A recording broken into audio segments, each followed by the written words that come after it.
Whatever you do, nothing else is going to sort of give back to you the same types of feelings and the same love and warmth that fostering does. If you could be a foster carer, even if you're not sure, just pick up the phone and make a call. It could just change your life, and it will change a child's life. Taking the first step is important. Even if you just have an idea that, well, yes, I'm interested, but I don't think it's for me. Why not make enquiries about it? Come and talk to us about it, because you might find that it is for you. And taking that first step to change a child's life, I think, is worth doing.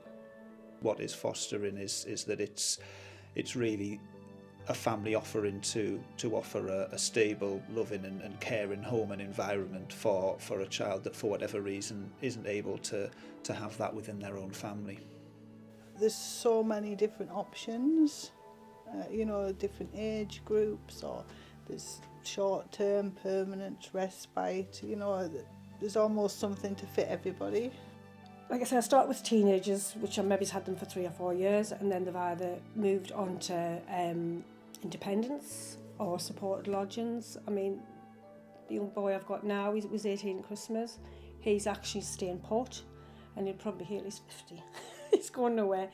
His brother's 14, so I've still got the teenagers. Obviously, I've had babies. I've had children with maybe learning disabilities, children with autism.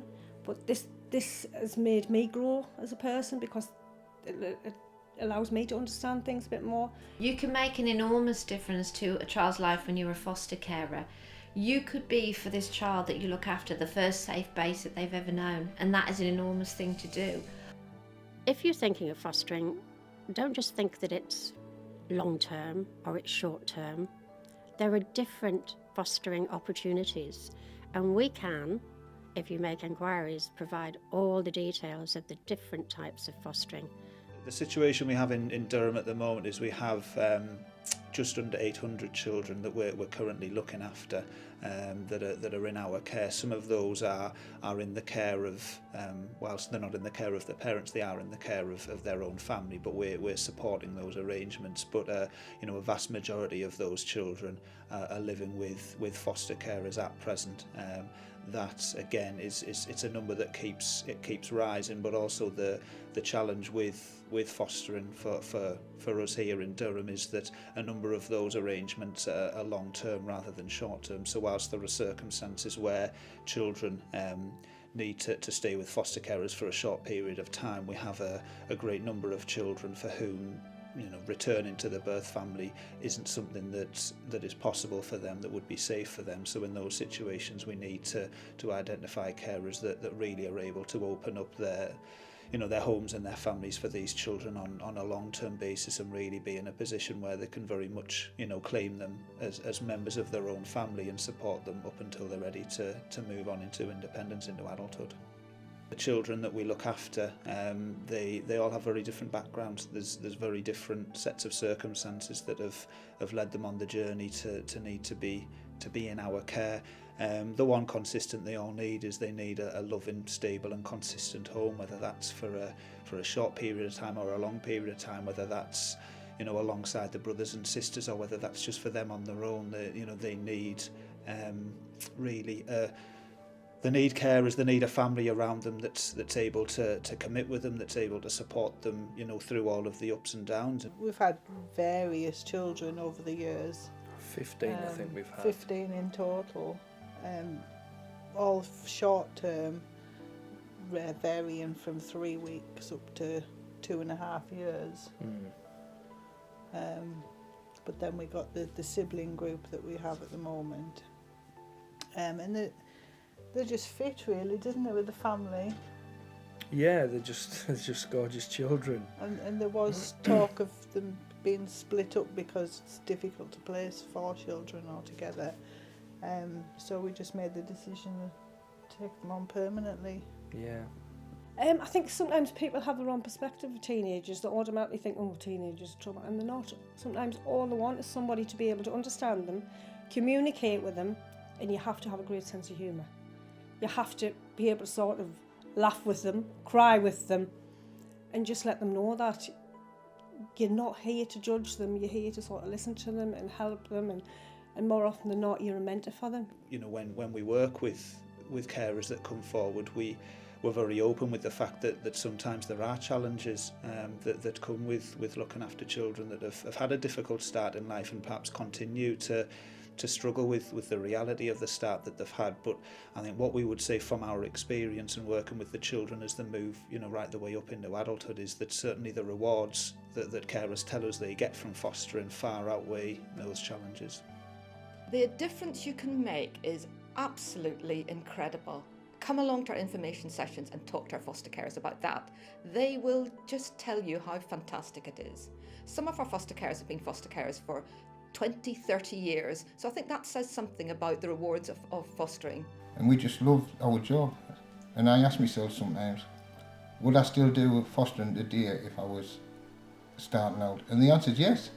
The challenges and the rewards are unbelievable. It's also rewarding for us to know that there's people out there that actually care and want to make a difference. Yeah. It's incredible. I mean, I was in residential care for 4.5 years. And, you know, once I got into there and they dedicated that time and everything to me, like, honest, they just brought the best out of me. My very first placement, he's just recently been married, about 2 weeks ago, and he's got a little boy now. And he's living local. And it's lovely, you know. Well, I'll stop and I'll see the baby and say, can I bring him up to see you? Yeah. I've had even some children who've done respite will come, they live local, knock on the door, usually around tea time when they smell the food. Yeah, so it's lovely, it's just like extended family. We have children from all areas in County Durham, and that's why we need foster carers from all areas in County Durham. But sometimes it's important that we look a little bit further afield, and particularly if you're interested in looking after a child for the rest of their childhood and beyond, into adulthood, where you lived isn't that important as the importance of you actually coming along and providing a home and stable family life for a child. The group of foster carers that we have at the minute is incredibly diverse. We have single carers, we have younger carers, we have older carers, and really that's come out of what our drive has been as a fostering service. We're a very inclusive fostering service. We're, I think, very open-minded. We're very keen to work with individuals that come forward and want to be foster carers, to look at, you know, at what makes them individual and unique, to really celebrate the positive aspects of either them as individuals or them as a family, and very much get an idea with them of the right child or group of children, because we're often looking for carers for sibling groups as well.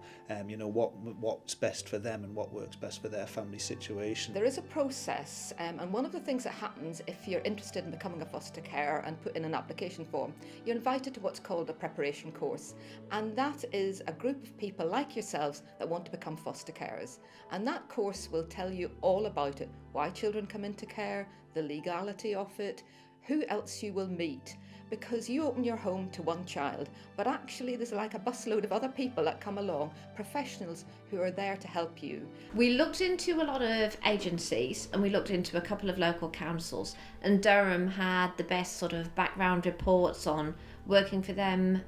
And I think the problem is as well, when you begin to become a foster carer, you obviously want a lot of support. You want to have the best training package. You want to have people behind you who you know are going to support you through your journey.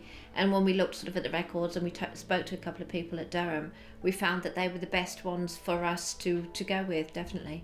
Being a foster carer doesn't mean you're superhuman. There's times when you need support. Your support and social worker is at the end of the phone.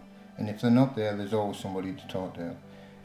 We have colleagues from health, we have colleagues from education, we have a therapeutic service with a clinical psychologist, and our foster carers tell us that that is all essential to making sure that they meet a child's needs. I think a lot of people think they couldn't do it, and I think that's what the stumbling block is. People say the attachment, I couldn't give a child back. Well, actually, there's so much support. You know, entering as a foster carer, you're not here to adopt the children, you're not here to keep the children, you're there to sustain them until it's that time to go back. We have support groups all over County Durham, so no matter where you live, I'm sure there'll be one local, from Stanley to Newton Aycliffe to Seaham to Bishop Auckland. There's a support group there for you. It's great because although you've got your own friends and family, this community you have with foster carers, you all know what you're sort of, you know, not everybody outside understands the job they do. They just think, oh, you're a foster carer, that's great. But they don't understand sort of some of the difficulties that you can encounter. So doing that and having your own support groups within the job you do is a great asset, because you can pick the phone up, do you know what I mean? Somebody might be having a bad day and all they want is somebody to say, I know where you're coming from, I can understand, and it's okay. We also have an impressive range of training available to foster carers, because we think it's very important throughout your time as foster carers that you are able to learn and develop and ensure that you meet the child's need. Every child is different, which means you're learning all the time. When you foster for Durham, there's a lot of support and training. Initially, you have training days. You go along for sort of a 4-day course to learn all about fostering, to learn about the types of children who you may foster. You also get allocated your own fostering officer who looks after you throughout your journey as a foster carer. We do continual training, so once you become a foster carer for Durham, the training doesn't end. It's an ongoing rolling training package, which is fantastic. There is financial support available to you. Every child placed in foster care, the foster carers receive what's called a fostering allowance, and that's age related. So the amount you get depends on the age of the child, and that is estimated to be the true cost of looking after a child. So it's to clothe them, heating and lighting, and food, activities, everything. In addition to that, in Durham we have what's called a fee, and you are paid a fee dependent on the level of knowledge and skills and experience that you have. Oh, the support is fantastic. Yeah. Never, I know I'm just a phone call or an email away, and we've always got somebody to ring back or help us with our problems. It's been great. Yeah, the support is good. Yeah.